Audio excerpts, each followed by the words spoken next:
Bonjour, je suis Camille, étudiante en master à l'IDRAC de Nice et alternante dans la société Sofoc en tant que commerciale itinérante pour l'activité métal.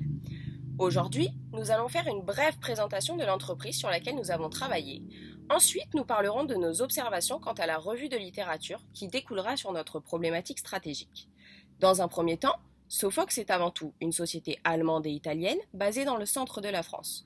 Elle regroupe trois activités, une de vente de poignées de porte aux grandes surfaces de bricolage, une autre de vente de quincaillerie bois aux professionnels et enfin une dernière de vente de matériaux inox aux professionnels. Elle fait plus de 8 millions de chiffres d'affaires en 2019. Pour continuer, Sofoc est imprégné dans le monde du B2B depuis 50 ans et évolue dans un environnement changeant.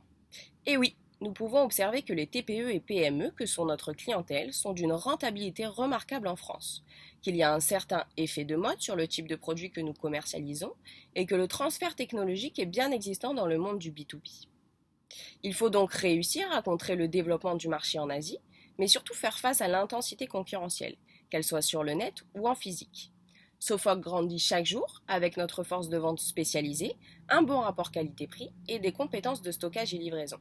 L'entreprise travaille constamment sur son manque de communication en interne et en externe et tente de justifier son absence totale sur le web. Dans un second temps, nous pouvons développer une problématique stratégique qui découle de nos recherches.